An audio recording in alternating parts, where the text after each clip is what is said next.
First of all, let me say thank you to all of our students for coming to the meeting today. So as you guys know, this is part of the Language for the Profession series.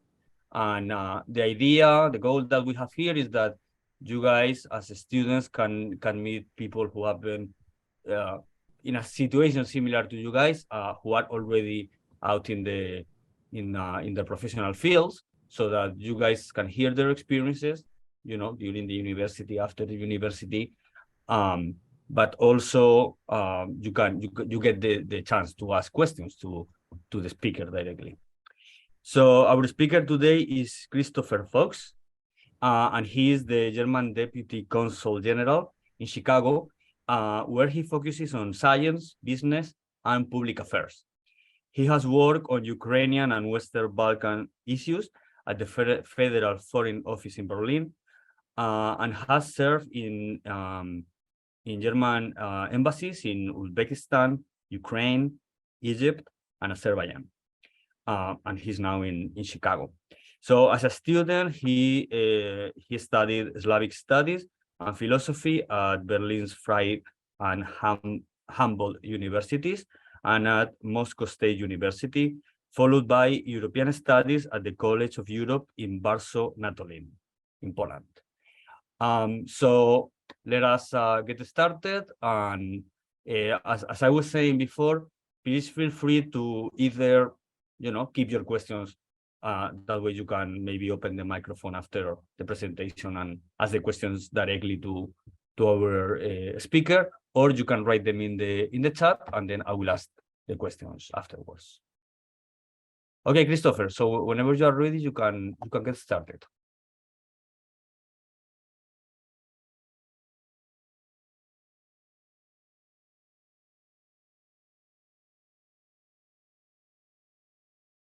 I don't think we can hear you.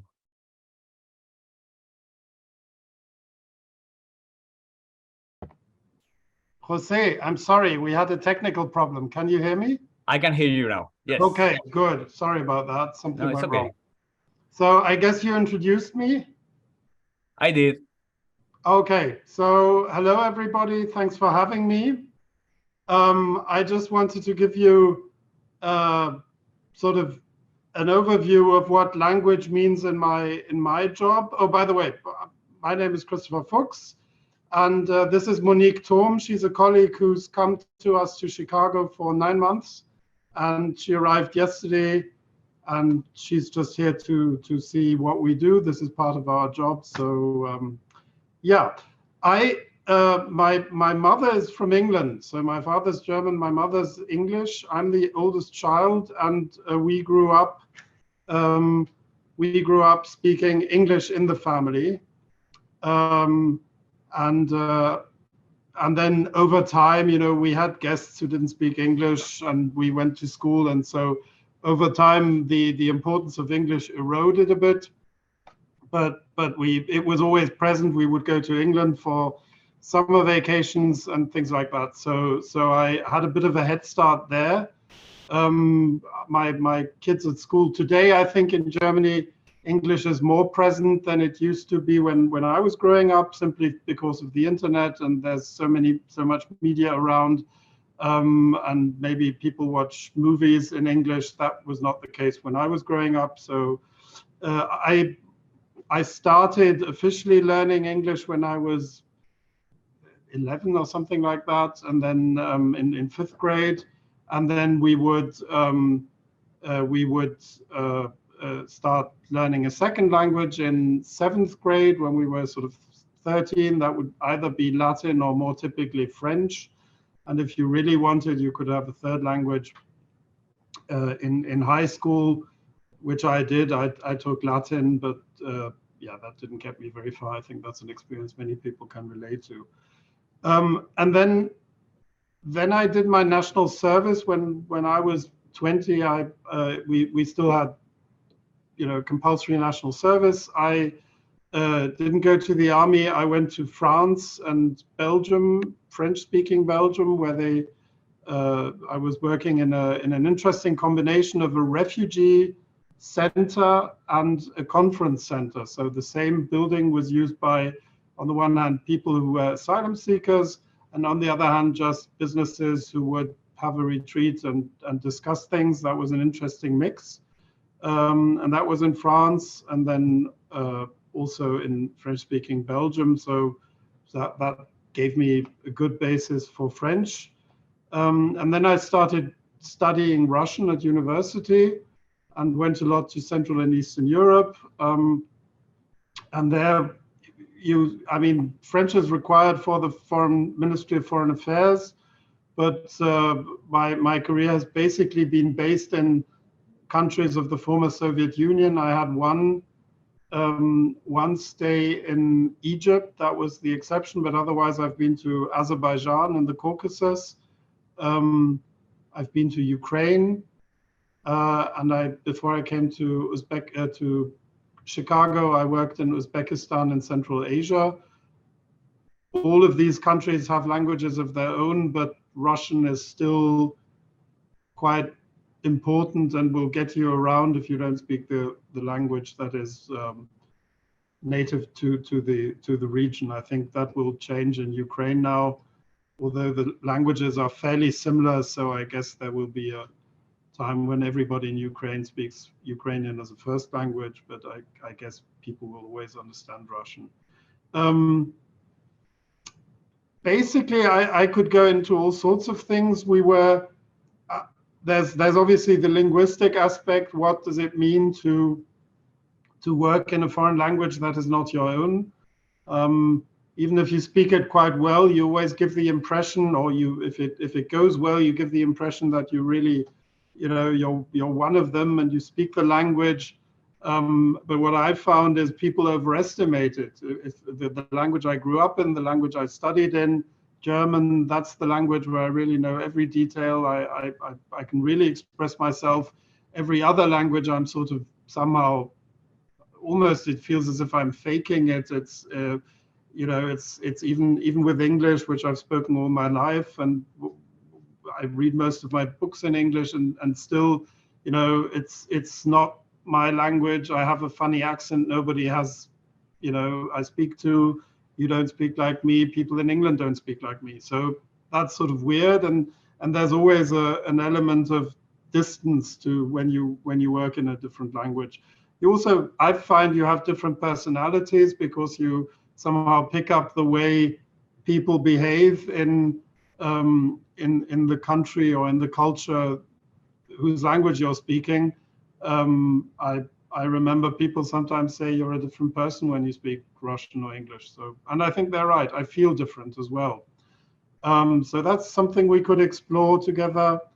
And another thing I found is the challenge of adapting culturally. I've said every culture has different ways of doing things. I think I'm a strong believer that deep down and in the end, we're all human beings, and we all want our loved ones to be happy and safe and prosperous, and that's something I've found the world over. But the way we package that and the stories we tell about that to others and to ourselves, they can be quite different. We have different keywords, we have different ways of phrasing our values, and we might have different things we expect from others. So I found that it really takes time to adapt to the way people function culturally. I find it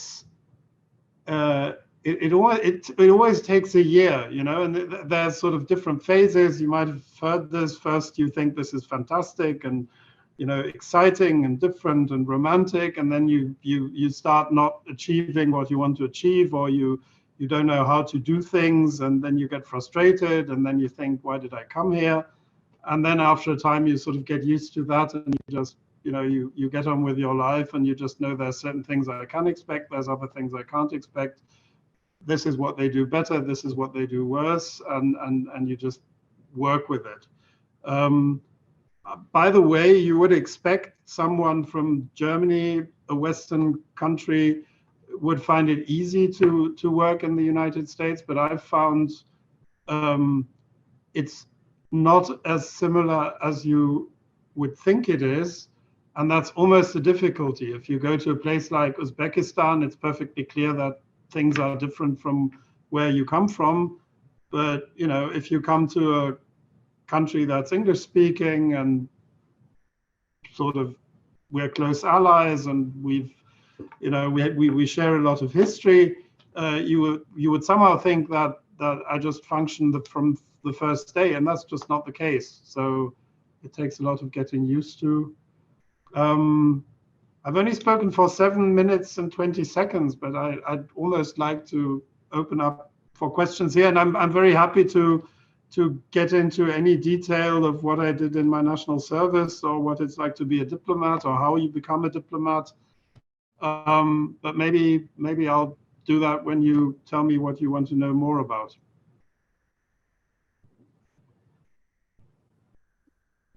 Okay, yeah, that sounds good to me. Maybe the students can guide maybe the conversation with their questions. So yes, I'm going to, you know, ask everyone that if you want to ask a question, again, you have two options. You can add it in the chat, and then I can ask it, or you can just feel free to open the microphone and ask the question directly. Or we can discuss current politics if you like. I mean, whatever it is that interests. Sure. I mean, let's see how the students react with the questions. My experience is that normally it will take a couple of minutes for the students to start writing the questions. So in the meantime, I have 1 or 2 questions for you, if that's okay. Go ahead. Okay. Yes. So the first one is that you mentioned that French is required to work in foreign policy. That's what I understood, right? So I wanted to ask you if why is that the case, and if you think that is nowadays the case as well. Good point you mentioned in the second part of your question. I think French is getting less. Let's say when I started work 20 years ago, and let's say probably even more, I don't know, you know, let's say 40 years ago, French would have been more prominent. It would have been used more. You would have had more bilingual organizations. And I think you can clearly see just a second, someone's knocking at the door. I'll be right with you.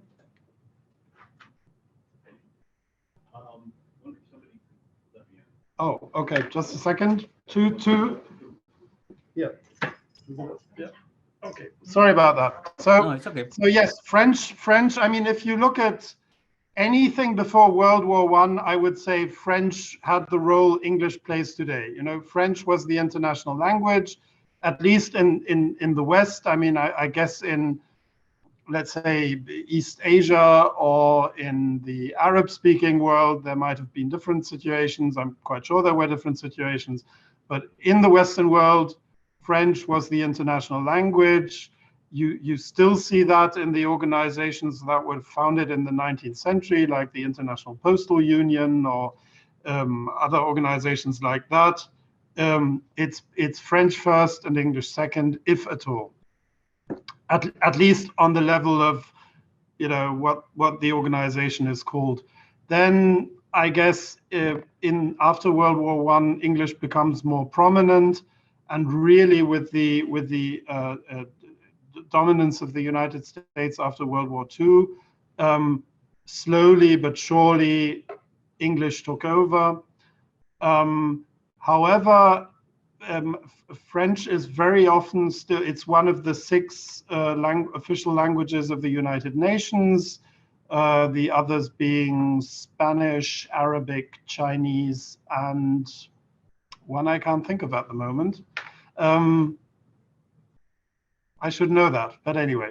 And there's a lot of organizations. You will often see the OSCE, the Organization for Security and Cooperation in Europe, or the United Nations themselves. You will often see logos that have 2 abbreviations, one being English, one being French. So just for, and I think it's a good thing this is also the position of my country in the European Union. You know, it's maybe from an American perspective, it's very easy to say, you know, why don't we just do everything in English? It's so easy. Everybody speaks it anyway. You don't have to worry about endings.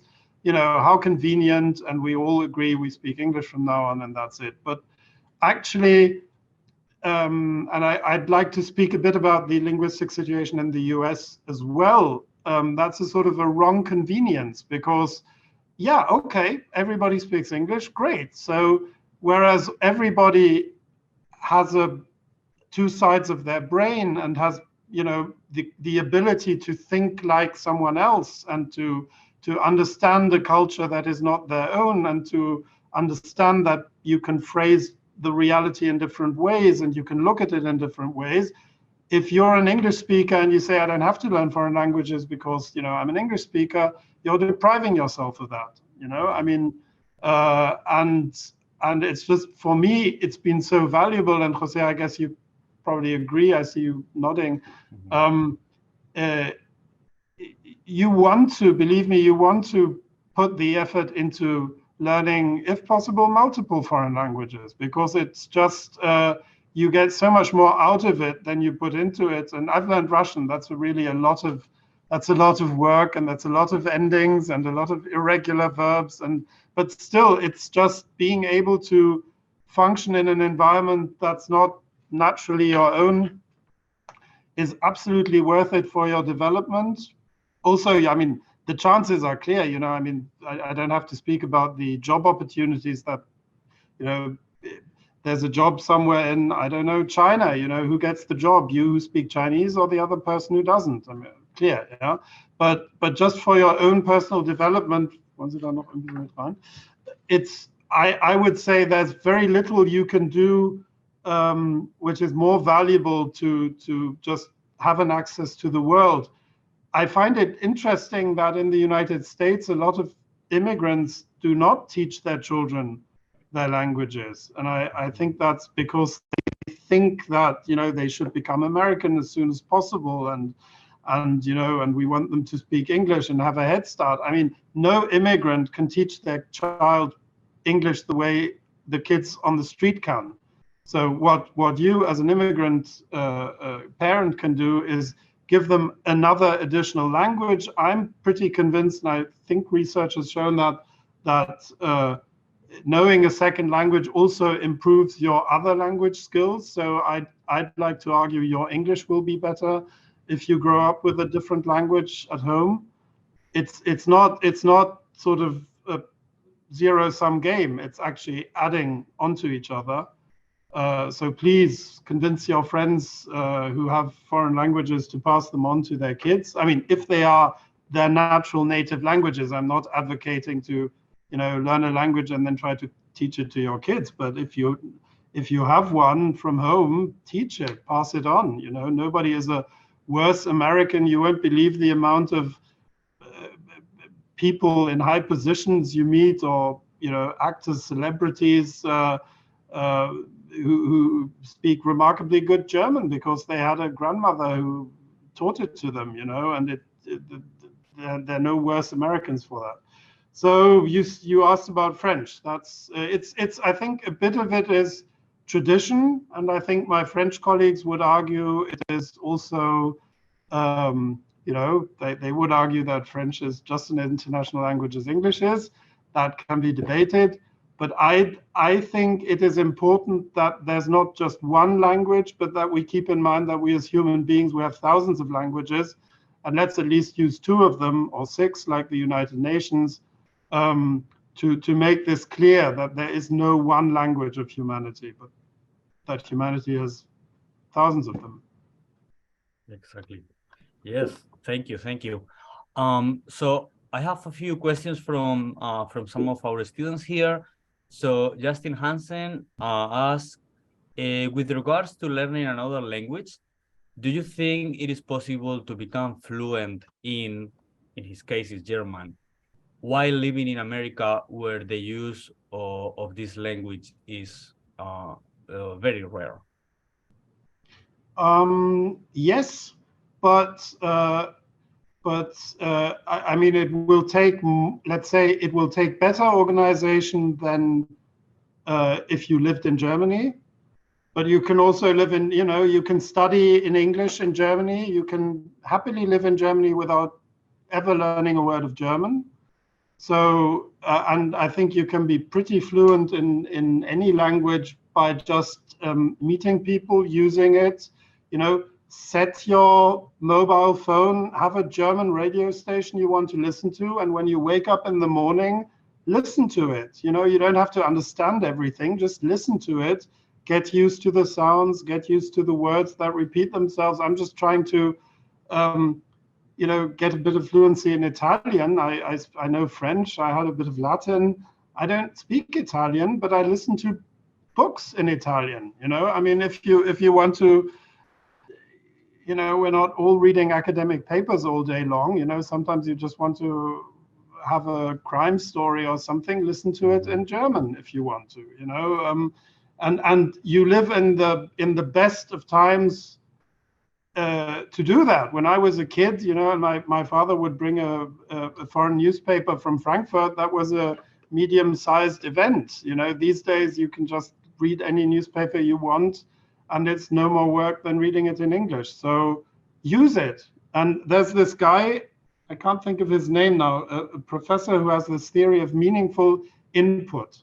He says we learn languages by one thing and one thing only, and that is meaningful input. We have to understand someone else, and then we'll remember the words and we'll remember the grammatical structures. So yeah, you know, watch German soap operas. It doesn't have to be highbrow. It doesn't have to be. Just watch anything you'd watch in English to relax. Watch that in German. I think you'll be surprised how quickly you'll learn. Yes, exactly. If you stick to your textbook, maybe you won't, you know. Yes, I am also trying to remember the name of the researcher that you mentioned, who thinks that just by hearing meaningful language, input. I mean, that's the meaningful input. It'll come to me as soon as I switch, but yeah. I am a linguist. I should remember this, but I don't remember the name. But that's really the language. I mean, I'm not a genius at language learning. Some people really just suck it up, but that has convinced me, and it's also an experience I've had. Use it, expose yourself. It's much faster than anything else. Exactly. Don't bother with exercises, and you know, they may be useful to get into the language as a first step, but then just use it. And if you understand less than you would like to, it doesn't matter. Yes, and I guess also nowadays you can even get into online chats and use any language that you want. There is going to be someone out there picking it for sure. Okay, so I have another question from Frederick Shop. I actually really like this question. So he says that in exploring other languages and cultures, I have found differences in humor to be enlightening and interesting. Have you found any interesting differences in humor among languages you have studied? Which languages' jokes do you find best match to your own sense of humor? Interesting question. So I don't think a language has a sense of humor. I think a culture has a sense of humor. That's a bit different. I sometimes think, what would happen to Germany or not Germany, what would happen to the German language if there had been for whatever reason, you know, just create something, colonialism or fleeing, or it doesn't matter. Just take a group of people somewhere in the world, teach them the German language, and let them use German, but under completely different climatic and cultural, you know, they'll be different. They'll have a different sense of humor. They won't be like Germans. So I don't think it's anything to do with the language itself. I can give you an example. If you go to Vienna, you know, which has always been a German-speaking city, but it is heavily influenced by immigrants from Eastern Europe. And so I watched a cabaret from Vienna on television, And I thought, this is absolutely stupid. I don't know. This is not funny. I don't know what they're talking about. It's up, I couldn't in any way process it. And then I thought, if this would be Russian, I would think it's hilarious. So, and so I understood, okay, this is culturally, the language is German, but culturally it's Slavic. So basically you were having Slavic humor in German, and it didn't make sense to me in German as a German. But if you think from it from the other side, then it makes sense. So it's not in the language, it's in the culture. As I said, you get a new soul or a new personality with every language you learn. And I feel closest to Eastern European, Slavic humor, because I find that people in that region really understand how tough life can be, and that sometimes humor is the only thing that remains to make sense of life. Okay, and that's something I can really relate to, and it's sometimes very absurd. It can be vulgar from our perspective, but really, if you're in the mess, you're in the mess, and then you have to say it. And so I think the Eastern European way of seeing the world is one that's closest to me, and it's particularly close when I'm speaking these languages. But I translated a very absurd opera from Ukrainian Russian into German, and I really had a hard time, because in Ukrainian and Russian it's brilliant and funny and witty, and in German it just seems, what are they talking about? And I don't know. I did the best I could. I showed it to friends, and they said, yeah, we don't do that kind of stuff. So, my Russian side, or my Russian speaking side, likes Eastern European humor. That's all I can say. Sounds good. We will have to look into it now. Okay, so now we have a question from Noah Polasek. And the question is, what was the hardest language for you to learn, and why? And Russian. Also Russian, no doubt about it. No, Russian, and I tell you why. I mean, it declines everything, everything has an ending, and it matters, I won't get into the details, but if you say, I was going along the street with two good friends, then good is in one case and one number, and friends is in another case and another number. And even the word for two can have three different forms, and it's endless, you just, and the mystery is that at the end of the day, after a couple of decades, I can actually speak Russian, but I can't believe that myself. And the really tough thing about Russian is the accent jumps around. So not only do you have to learn all these words, and then the verb system, I won't get into that, is very complicated, but also you never know where the accent is. So you basically, for 6 cases, you have to learn the accent for every word. So that's 12 accents for every word. It's just endless. But it can be done. You have to stop thinking and just repeat what you hear. That's the way to do it. There is a second Sorry, there part. was a second part of the question and I interrupted you. Yeah, no, so the second part of the question is, how has that language facilitated your career? Well, I mean, I don't know. When I was applying for the Foreign Service, they had a deficit of Russian speakers. I don't think they have that now, because everybody in Chicago speaks Russian. So obviously they don't need us in the former Soviet Union. But at the time, if you spoke Russian, that was really an asset. So the test for English was pretty hard. They were really asking high-level questions. Whereas in Russian, it was just, which ending do you put here? I mean, that's first year, that's nothing. And so the Russian test was very easy also. And I chose to go to these countries, and they like to send me there. So it's been a huge influence. I've worked with Russian a lot throughout my career. But that's also, I probably could have made other choices, applied to other postings, and then I maybe would have forgotten most of it by now, but I didn't. So. Okay, yes. The next questions come from Ga Kaya. so there are two parts to this question. What was your first job you got paid more for speaking multiple languages? And when did you believe you were qualified to do so? Was it during the school? Was it after school? Okay, I think my first job actually making money with languages, is that the question? My mother was a don't think she works anymore, but she's a translator, an interpreter, and an English teacher. So, and in Germany we have something called the People's University, which is an adult language, which is an adult learning institution. It's quite, it's subsidized. You don't pay a lot. Some people take yoga classes. Some people do sewing or cooking, and some people learn languages there. And my mother was always an English teacher, and they begged her to take on a class, and she said, I really can't do anymore, but I have this 17-year-old son, and he speaks good English, and if you want to, it was a beginner's course, he'll take over, and you see how it goes. So, and they did for some reason. I wouldn't give a teaching job to a 17-year-old, but they did. So that was the first job I had using languages. Oh no, actually, before that, my mother translated, but she hated typing.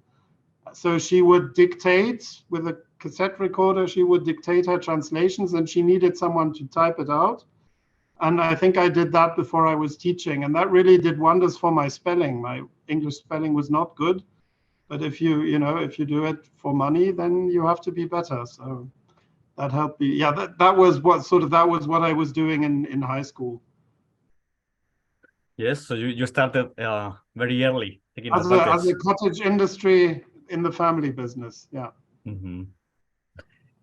Okay, so I'm going to give another couple of minutes for students to write a few more questions, but I actually have another one for you in the meantime. So I wanted to ask you if there was one location out of all the different countries you have been working in, if there was one location that in which it was difficult for you to adapt to the culture, because I'm sure there was one or more than one, right? And also, how did you manage to adapt? I mean, it's always difficult, right? Because that's what I said in the beginning. I mean, if you, I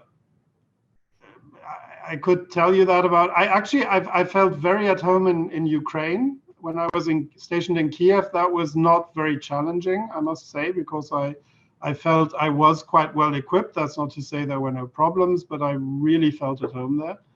But the other postings, and I'll tell you, including Chicago, are just, things are different, and it could be different in various ways. When I was in Azerbaijan, people very aggressively tell you what they want you to do. And, on the one hand, you have to see, can I do that? Do I want to do that? And if I say no, how do I say no? With people who say you must. And in Uzbekistan, they never tell you what they want. So you have to somehow guess, which is also a challenge. You say, I need something to eat quickly. Could you recommend a bakery to go to? And they say, well, there's various options. Why do they do that? Because they're afraid that they make, if they make a decision and recommend something and then you don't like it, then they'll be held responsible. And that's the worst thing they can think of. So they don't give you an answer. I went hungry that day because our driver was not capable of recommending a bakery, would you believe? So, and I mean, here it's just everything is always great, awesome, and fine. But then you have to understand sometimes it is and sometimes it isn't. And that's a challenge to figure out what people really mean. Because in the States, my experience is people don't really, I mean, at least compared to Germany, they try to avoid negative information. So if they don't tell me something is wrong, how do I figure that out? That's an ongoing challenge here. So you'll always be busy. And I think there's never a complete, I mean, if you stay somewhere for decades, probably you just become one of them. But I've never been in that position. And I've always somehow navigated this feeling of understanding, but yes, yet being a foreigner, having other expectations. I have that. Meanwhile, I have that in Germany. I mean, when I'm in Germany, I almost look at it as if, why does this have to be this way? Why can't it be more like somewhere else? So if you have an international career, you might feel less at home in your home country. Mm-hmm. Yes, I see you nodding. Yes. Yes, and I think others here who I know have lived abroad can probably agree with this, for sure. So I'm going to ask, one more time. Do you guys have any other questions?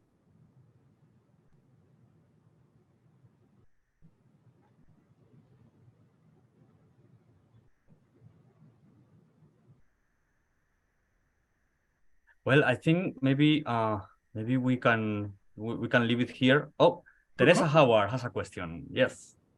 Hi, Hello, Teresa. Hello. Sorry, I'm in like a study hall, or like a food hall. Where have you found your German most useful? Like, I mean, obviously, like you're in the German consulate, but like within, have you used it ever in the business world, or like, is it just been like you as a diplomat type of thing, or? I mean, obviously, I'm in a German-speaking environment. Yeah, if I pick up my files here, they're mostly in German. So I write my reports in German. I do my bureaucracy in German. So I'm never really outside the German-speaking environment. But let's say, I mean, there's obviously different countries have different affinities. Amazingly, Uzbekistan was a very German-speaking country. They have the highest rate of German learners anywhere in Asia. That might exclude Russia, don't know, but there's 400,000 people learning German in Uzbekistan. That's more than in China or India. So you're never safe, and you never know who will turn around and want to speak pretty good German often with you in a place you wouldn't expect it at all. Otherwise, I think in Ukraine there were quite a few German speakers. I mean, useful. It's sort of self-selecting. You speak the language, they speak the language, so you have something in common. If it was another language, you might find other people. But I would say within the European Union, I would say, I mean, Jose, maybe you disagree, but I would say it's English, French, and then probably German, at least in Brussels itself. The Spaniards are the only Spanish-speaking nation, but in the European Union itself, not worldwide, of course. In Brussels, there's us, there's the Austrians, a lot of the Eastern Europeans know some German, and then German is even in a very small region of Belgium the official language. So I think when I was in Brussels doing my internship, I could have perfectly functioned without, but I think German had a role to play there. Yeah. Yes, I agree at the level of the European Union for sure. I think also there's something about Europe has a very complicated language regime, but I think the Commission works in English, French, and German. There was something that or maybe it's the council. I can't remember, but I know I had this colleague who spoke perfect English, but whenever I think it was the council actually. In the council, he always spoke German because he thought that was somehow what he should do, and to emphasize that that's one of the official working languages. But it's I wouldn't so much focus on which language do I learn. I would more focus on the fact that I learn a language and use it. Exactly. And yeah, because it's almost it could be anything. Yes. If it is a big language, there are going to be a lot of need of bilinguals like you. And if it's a minority language, there are going to be fewer people. So yes, there is also a need for it. absolutely. For sure. But you know, these few people might be, you know, those might be, you never know who also has a minority language. And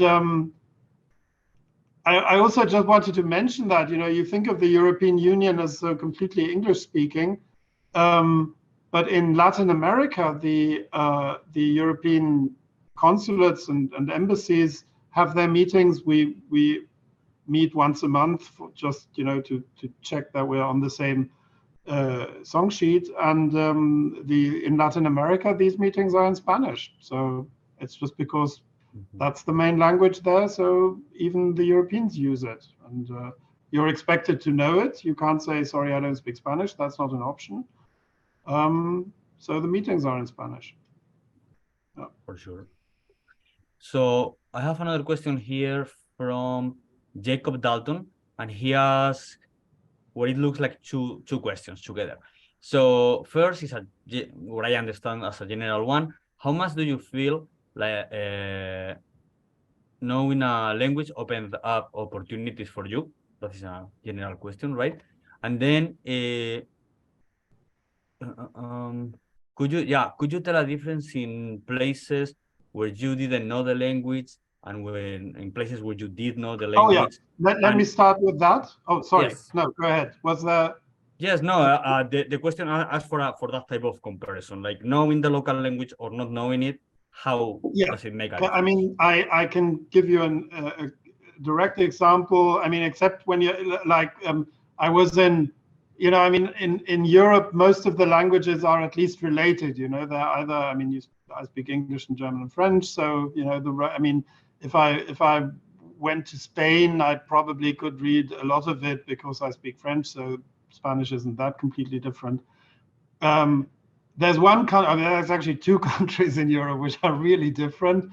That's Hungary and Finland. And I haven't been to Finland, but I've been to Hungary, and that's really crazy because you're somehow used to, I see something and it looks completely European, you know. I mean, it looks like you're in Vienna or something, or in northern Italy, but then everything that's written, and they translate every single word, like even museum and university.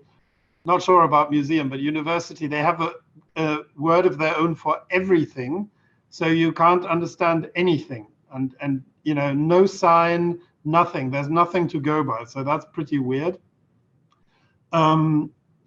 When I was in Egypt, I had some Arabic, just, you know, 3 weeks crash course, and I learned classical Arabic, which is a mistake. You should always learn the local dialect because classical Arabic is written but not spoken, you know, they're sort of related, but it doesn't help you. You know, I didn't speak classical Arabic on a level where I would understand why the Egyptian word is this or that. So learn the dialect if you're learning Arabic, and then maybe learn classical Arabic on top, but not the other way around. So I was living in a part of town where you could get around with English, and it was sort of, I could read the writing, I sort of could make sense of it, but I never came around to actually speaking Egyptian Arabic. I had friends who did, and I really saw the difference. You know, people were polite, they would always make an effort, they would, you know, everybody speaks English, but it's not their language. That's the other thing, you know, people, yeah, you can get around in English, but people will not feel at ease. You know, I had friends, she was German, he was Syrian, so they spoke Arabic, and, you know, people were laughing and people were relaxed, and with me they always were polite, but that's different, yeah? So I never quite got to their hearts and minds, and there was always some sort of superficiality about it. And then I came to Ukraine. At the time, Kiev was almost completely Russian speaking. I think that has changed a bit, but you know, I made an effort to learn Ukrainian once, and then I was struggling, and people would notice that I knew the Russian word, and then they would switch. So there was no point in trying to learn Ukrainian in Kiev. And I could, you know, I had Ukrainian friends, and I had parties, and we spoke Russian, and it wasn't, you know, And I just thought this is so much better than being in a place where I need the people to make an effort. Here it's me making the effort, and I can really be part of the club. The other thing was something about what was the first question? The first question is a general question. How much or how do you feel that knowing a language opened up opportunities for you? Well, I mean, you can't work in the foreign service if you don't know languages. Yeah. So, I mean, for me, the career I want to have, I want to live abroad. I want to travel the world. I want to be exposed to different peoples and cultures. If you want to do that, you have to learn languages. So maybe you want to live abroad, and maybe you want to, be active in business or something abroad. You'll probably have to learn the language, and even if you could get by not knowing it, I would just strongly recommend it. Don't look at it as a luxury. Look at it as a guide to the mental infrastructure of the people you're dealing with. Let's say you go to, I don't know, let's say you go to Greece, which is a place where everybody speaks English, or Portugal. You can perfectly live there for decades. Nobody, you go into a bar, you don't even have to ask, can I speak English? You just do it, you get an answer, you understand them, and still I would say make an effort, learn the language, because you'll just know what makes them tick. Sort of the deep structure of how they think. And you won't get that if you're having them work for you by speaking English. It's not so much the opportunity. You get the opportunity to look much deeper. I think that's the opportunity you get. And that's definitely worth it.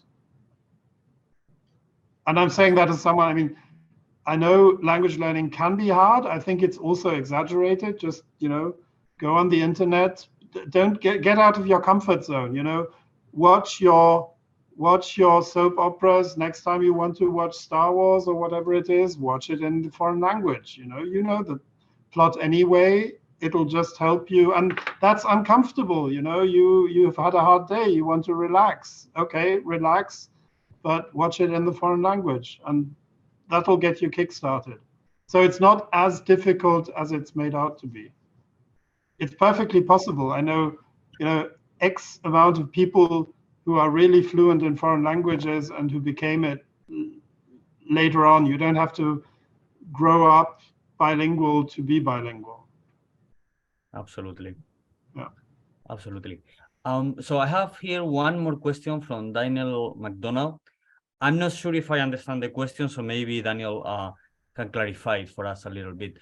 So the question is, what to do when you are staying with a family in the country you visit? Try to get a family that doesn't speak English. Yes, and Honestly, he's clarifying in terms of how to respect the culture. Daniel, do you mean like when you visit in an study abroad program? Is that what you mean? Study abroad. Okay, he's talking about study abroad. Well, first of all, foreigners are not aliens. They're like you. It's not, if you are from a different, nobody expects you to be exactly like them. Nobody expects that, that you have a lot of freedom. I've often heard this about Japan. They have a very complicated system of forms to be polite, and they don't expect foreigners to do that because they know it's too complicated. And I think to a certain degree, I mean, think of yourself, if someone from a country far away comes, they may be a bit weird, they may be not what you expect, but you wouldn't expect them to behave like an American. So that's the position you'll be in. You might also come across cultural differences, things where you find perfectly acceptable in the US, which strike them as being really weird, but you'll see that from the reactions, and then you can say, oh, I'm sorry, that's very normal where I come from. They might also do things that you find very weird. And what I think helps is, I'm sure you have this kind of literature, is just look up, guides to what is this country like, and this is of course a bit, schematic, and it won't describe the entire reality you'll meet, but on the other hand, someone has been there, someone has gone to the trouble of systematizing what they've experienced. And I found just reading a 20-pager, culture. We have in Germany. There's a series of books called Culture Shock France, Culture Shock Spain, Culture Shock whatever USA, and read something like that, and then when it happens, you'll know, oh, I've read about that. Oh, okay, they have a different approach to drinking at an early age. I don't know, boy-girl relationships, whatever it is, they see things a bit differently. And then but don't be afraid. They'll just be open, respect them, they'll respect you. And be open to things not working out properly. There can be misunderstandings. That's why you go there. It happens to me all the time. It happens a bit less with experience, but you'll make mistakes, and maybe they'll be irritated. Then you apologize. Not a big deal. I will also add to that if you go to YouTube, in YouTube, there are a lot of videos of this type where they kind of explain what to expect in different countries. And sometimes you even see locals explaining that to you, which I guess gives you more of a direct experience of that. So yes, absolutely. Okay, so I think we ran out of questions in the chat. Good. So I guess we can wait for one more minute. Sure. Thank you. That's been very interesting. I hope you have the careers you wish for, and I hope I'm very sure you'll find having learned languages will have been a very good decision in hindsight. Whatever it is you'll do, I'm sure it won't be in vain. It'll have been a good investment, because what a privilege to get another point of view, and to get access to people you wouldn't have access to otherwise. So all the best. I think this is a perfect way to finish our meeting today. So thank you very much, Christopher, and thank you everyone. Thank you to all of our students for joining us today, and we will see you guys in the next meeting in the series, which is probably going to be around March. So I will keep you all posted on that. Thank you. Okay. Thank you very much. Happy holidays. Happy holidays. Bye-bye. Thank you.